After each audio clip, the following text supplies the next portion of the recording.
Additionally, William continued, you'll find documentation of 17 case precedents where HOAs were found liable for denying reasonable accommodations to disabled residents. The average settlement in these cases exceeded $350,000, not including legal fees. The color drained from several board members' faces. One man loosened his tie, looking distinctly uncomfortable.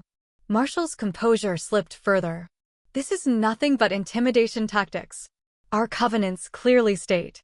Your covenants, William interrupted, are subordinate to federal law. This isn't a matter of opinion, Judge Marshall, it's a matter of legal fact.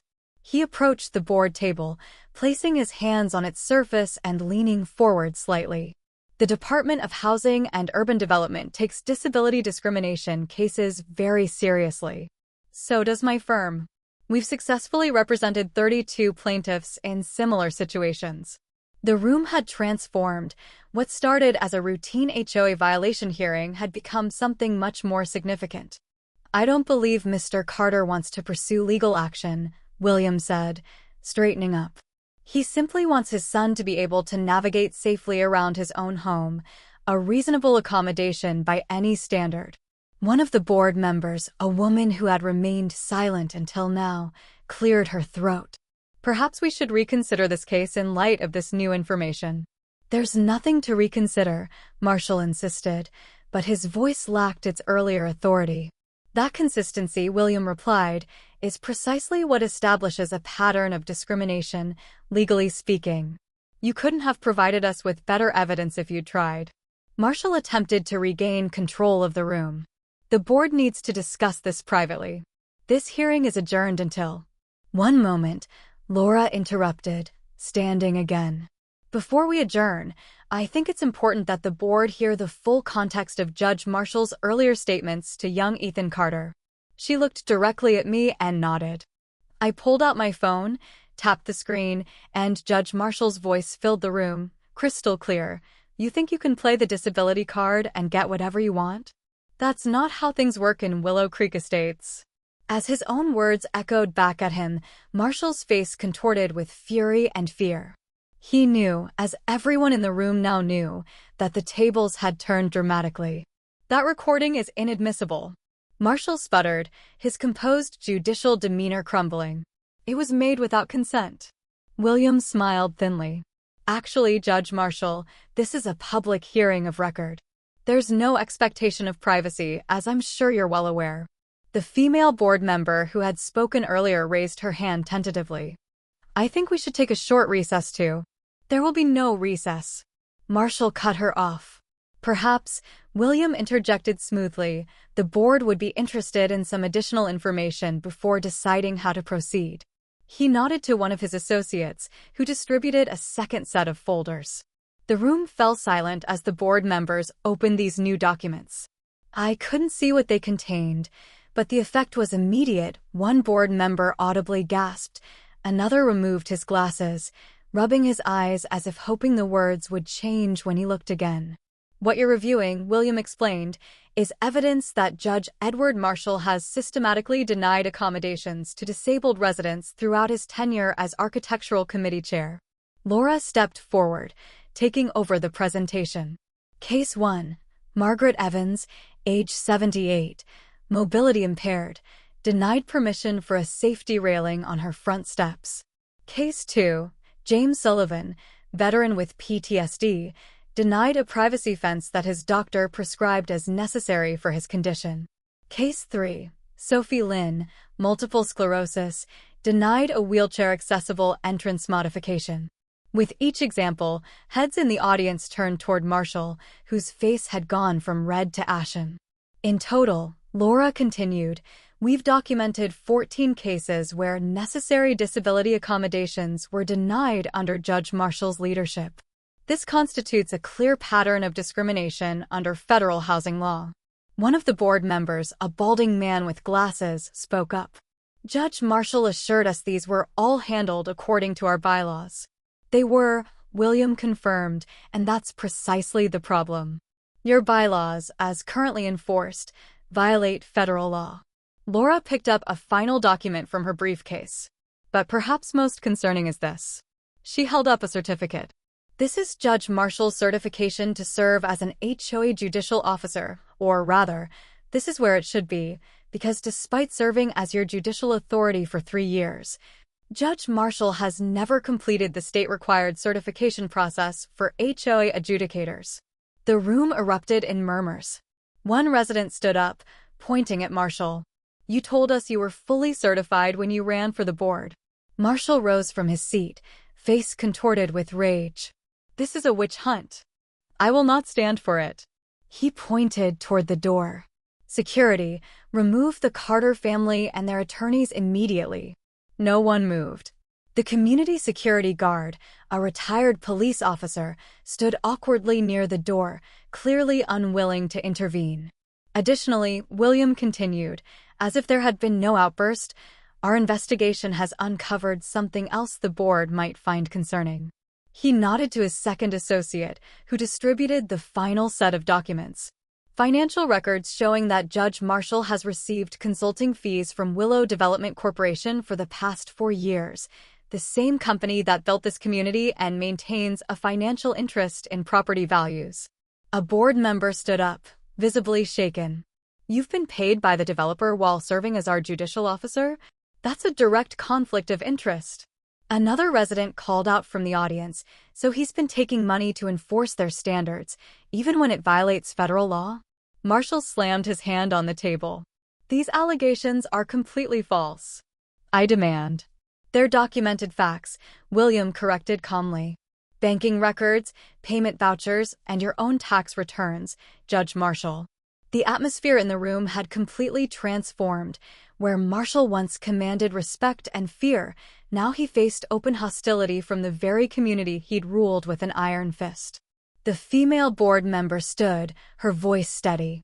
"I move that we immediately approve the Carter accommodation request and suspend Judge Marshall from his position pending a full investigation." "I second that motion," another board member quickly added. As the board secretary called for a vote, Marshall stood alone, his authority evaporating before his eyes. The unanimous vote was merely a formality. The revelation of his deception had already sealed his fate. Ethan leaned toward me, sensing the change in the room. "What's happening, Dad?" I squeezed his hand. "Justice, son. Justice is happening." The board vote was unanimous, 7-0, in favor of approving our accommodations and suspending Judge Marshall pending further investigation. The meeting adjourned in chaos, with residents crowding around us, offering support and sharing their own stories of Marshall's tyrannical rule. "I should have spoken up sooner," one elderly man told me, gripping my hand. He denied my request for a medical alert key box last year. As we left the clubhouse, Laura explained our next steps. "This is just the beginning. Tomorrow, we file a formal discrimination complaint with the Department of Housing and Urban Development." "Will that take long?" I asked, concerned about the markers Ethan needed immediately. "The full investigation might," William explained, "but we'll request emergency relief. Given the evidence we have, they'll likely grant it." True to their word, our legal team filed the complaint first thing the next morning. By that afternoon, a HUD investigator was already reviewing our case. What happened next moved with a speed that surprised even our attorneys. The federal investigator assigned to our case, Angela Rivera, had specialized in disability discrimination for 15 years. She recognized the severity of our situation immediately. "This is one of the most clear-cut cases of discrimination I've seen," she told us 3 days later during a video call. "The recording alone is damning evidence." Within a week, HUD issued an emergency order requiring the HOA to immediately approve our tactile markers and cease all enforcement actions against us. But that was just the beginning. The HOA board, now in damage control mode, called an emergency community meeting. The clubhouse was packed, nearly every resident attended. The interim board chairman, a retired school principal named Robert Hayes, opened with a formal apology. "What happened to the Carter family represents a complete failure of leadership," he stated. "Our community was founded on principles of inclusion and respect, not discrimination and intimidation." Then came the announcement that stunned the room. The board has voted unanimously to remove Judge Edward Marshall from all positions within our community governance, effective immediately. A ripple of applause started, growing into thunderous approval. Residents who had suffered silently under Marshall's regime finally felt free to express their relief. The consequences for Marshall extended far beyond our community. The State Bar Association launched its own investigation after receiving our evidence. Within 3 weeks, they issued their findings. Laura called me with the news. The Bar Association has formally censured Marshall and revoked his certification to practice HOA law anywhere in the state. They can do that? I asked. His actions violated multiple ethical standards, plus he was practicing without proper certification. The bar takes that very seriously.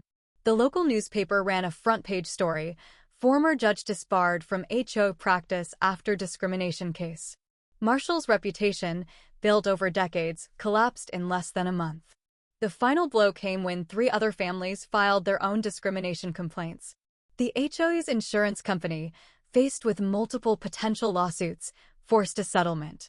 The terms were comprehensive: full approval of all reasonable accommodations for disabled residents, a complete overhaul of architectural guidelines, mandatory training for all board members on fair housing laws, and a significant financial settlement to each affected family. At the next board meeting, we watched as the members unanimously approved a new reasonable accommodation policy, drafted with input from disability rights experts. The document explicitly stated that accessibility features would receive priority consideration and streamlined approval. When the chairman handed me the signed policy, I felt a weight lift from my shoulders. This wasn't just about yellow tactile markers anymore. This was about changing an entire system that had failed people like my son. The installation crew arrived early Monday morning. They carefully placed our tactile markers according to the occupational therapist's specifications, creating a safe pathway for Ethan throughout our property. The yellow strips stood out boldly against the concrete, visible guides for my invisible battles. As the workers packed up their equipment, our next-door neighbor Mrs. Harper approached with a plate of cookies. "I'm so sorry I didn't speak up sooner," she said, genuine remorse in her eyes. I was afraid of becoming Marshall's next target. That afternoon, my phone rang continuously with calls from other residents. Some offered belated support, others shared their own stories of intimidation. The community was healing, finding its voice after years of silence. The changes spread beyond our home. Within a month, 5 other families installed accessibility features: a wheelchair ramp, a sensory garden for an autistic child, a service dog relief area. Each approval came swiftly under the new guidelines. Ethan's confidence grew with each passing day. With his markers securely in place, he began venturing out alone, navigating our neighborhood with his white cane and newfound independence. "Dad, I made it all the way to the corner store by myself today," he announced one afternoon, his face glowing with achievement. This victory, this simple act of independence, meant more than any legal win. Word of our case spread to neighboring communities. The president of Maple Grove Estates, a development 3 miles away, called, requesting a meeting. "We've got similar issues," she admitted.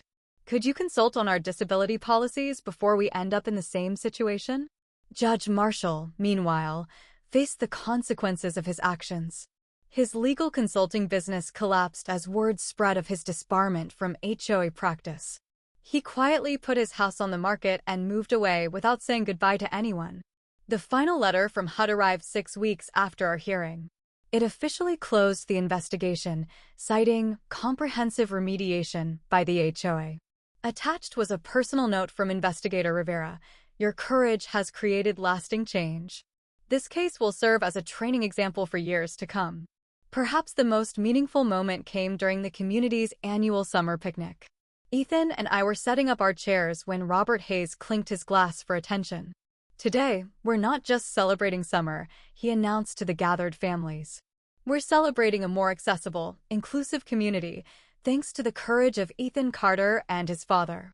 The spontaneous applause that followed wasn't just for us, it was for every resident who had found their voice, for every accommodation that made our community stronger rather than weaker. As we sat enjoying the sunshine, Ethan leaned toward me. "Dad," he said quietly, "remember when I asked why that judge hated me because I was blind?" "I remember," I said, my throat tightening. "I think I understand now." He wasn't seeing me at all. He was just seeing rules. But now everyone sees me, the real me. I watched my son, his face turned toward the sun he couldn't see, but could still feel. In that moment, I knew that our fight had been worth every difficult second. Standing up to bullies isn't easy, especially when they hide behind authority and rules. That day in the hearing room, when that judge pointed his finger in my blind son's face, he thought his power was absolute. He was wrong. Sometimes justice requires courage, the courage to speak when others are silent, to fight when the odds seem insurmountable, to stand firm when powerful people try to push you down. One person with the determination to do what's right can transform an entire community. Our battle wasn't just about yellow tactile markers on a driveway. It was about dignity, about the right of every person to live independently, regardless of their abilities. That judge pointed his finger at my son's face, but justice pointed right back at him. And in the end, Ethan didn't just win his independence. He helped build a better, more inclusive community for everyone.